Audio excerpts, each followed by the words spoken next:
జమ్మూ కాశ్మీర్లో కాంగ్రెస్ ఎన్సీ కూటమి జోరు కొనసాగుతోంది. మొత్తం 90 అసెంబ్లీ సీట్లలో 48 స్థానాల్లో కూటమి ఆధిక్యంలో ఉంది. ఓట్ల లెక్కింపు కొనసాగుతున్న కొద్దీ మెజారిటీ పెరిగే అవకాశం ఉంది. ప్రస్తుతం జమ్మూ కాశ్మీర్లో బీజేపీ 29 సీట్లలో ముందంజలో కొనసాగుతోంది. 10 ఏళ్ల తర్వాత జరిగిన ఎన్నికల్లో ప్రజలు బీజేపీకి బుద్ధి చెప్పారన్నారు. ప్రధాని మోదీ పాలనపై కాశ్మీర్ ప్రజల్లో తీవ్ర వ్యతిరేకత ఉందన్నారు ఎన్సీ చీఫ్ ఫరూక్ అబ్దుల్లా. ఇకటు హర్యానా అసెంబ్లీ ఎన్నికల ఫలితాలు ఉత్కంఠగా కొనసాగుతున్నాయి. అధికార బీజేపీ ప్రతిపక్ష కాంగ్రెస్ మధ్య మెజారిటీ దోబూచులాడుతోంది. కాంగ్రెస్ 37 స్థానాల్లో లీడింగ్లో ఉండగా బీజేపీ 47 స్థానాల్లో ఆధిక్యంలో ఉంది. దీంతో ఓట్ల లెక్కింపు పూర్తయ్యే వరకు గెలుపు ఎవరిదనే దానిపై క్లారిటీ వచ్చే అవకాశం లేదు.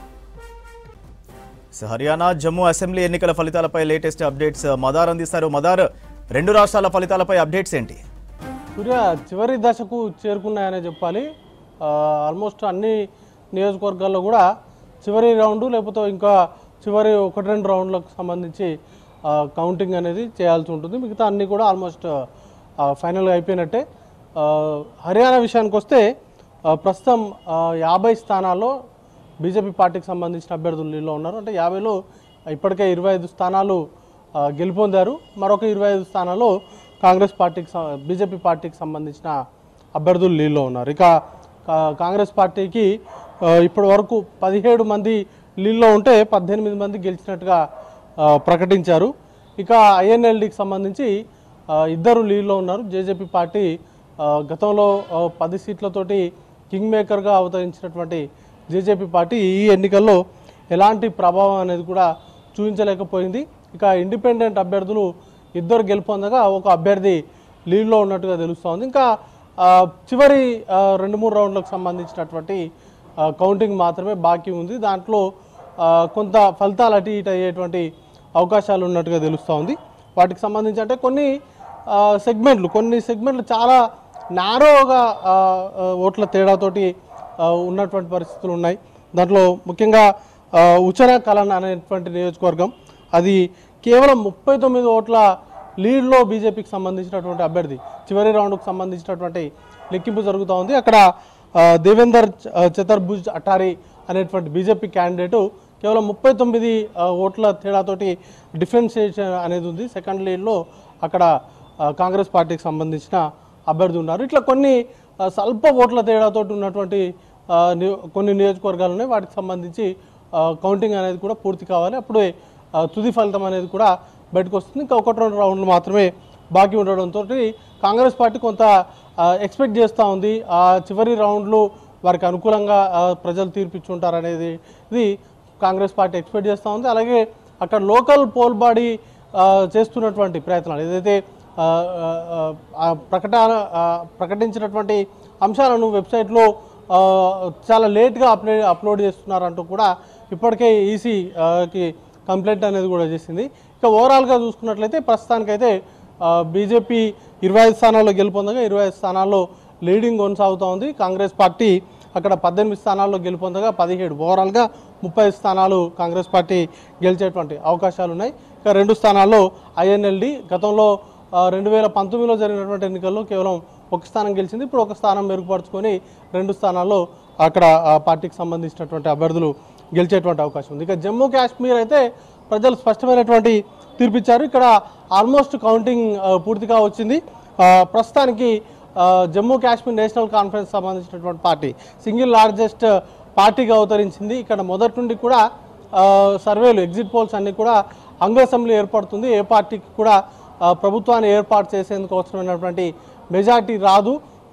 కూటమిగా కూడా ప్రభుత్వాన్ని ఏర్పాటు చేసేందుకు 1-2 ఎమ్మెల్యేల సంఖ్య తగ్గేటువంటి అవకాశం ఉన్నట్లుగా ఎగ్జిట్ పోల్స్ అన్నీ కూడా చెప్పాయి. బట్ ఆ ఎగ్జిట్ పోల్ ఫలితాలను తలకిందులు చేస్తూ ప్రస్తుతానికి ఇండియా కూటమి అక్కడ ప్రభుత్వాన్ని ఏర్పాటు చేసేందుకు అవసరమైనటువంటి సంఖ్యాబలాన్ని దాటి ప్రస్తుతానికైతే అక్కడ అభ్యర్థులు కాంగ్రెస్ పార్టీ అలాగే నేషనల్ కాన్ఫరెన్స్ సంబంధించినటువంటి అభ్యర్థులు గెలుపు దిశగా ప్రయాణం అంతా కూడా సాగుతూ ఉంది. ప్రస్తుతానికి నేషనల్ కాన్ఫరెన్స్ సంబంధించి 42 మంది అభ్యర్థులు అక్కడ ప్రస్తుతానికి 40 మంది గెలుపొందారు. మరొక 2 అభ్యర్థులు అక్కడ లీడ్లో ఉన్నారు. ఇక భారతీయ జనతా పార్టీకి సంబంధించి సెకండ్ లార్జెస్ట్ పార్టీగా అవతరించింది. 27 స్థానాల్లో గెలుపొందగా మరొక 2 స్థానాల్లో ఆ పార్టీకి సంబంధించినటువంటి అభ్యర్థులు లీడ్లో కొనసాగుతున్నారు. ఇక కాంగ్రెస్ పార్టీకి సంబంధించి 6 స్థానాల్లో ఇప్పటికే గెలుపొందారు.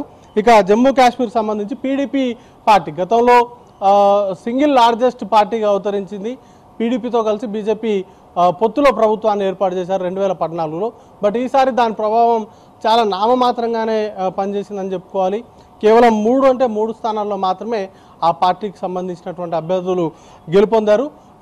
గతంలో 29 స్థానాలు గెలిచింది, అట్లాంటిది 27 స్థానాలు కోల్పోయి కేవలం నామమాత్రపు ప్రభావం చూపుతూ కేవలం 3 స్థానాల్లో మాత్రమే ఆ పార్టీ గెలుపొంది. ఇక జమ్మూ కాశ్మీర్ పీపుల్ కాన్ఫరెన్స్ జేపీసీకి సంబంధించి ఒక అభ్యర్థి, ఆమ్ ఆద్మీ పార్టీకి సంబంధించి ఒక క్యాండిడేట్ అక్కడి నుంచి గెలుపొందారు. ఇక కమ్యూనిస్ట్ పార్టీకి సంబంధించి ఒక అభ్యర్థి లీడ్లో కొనసాగుతున్నారు.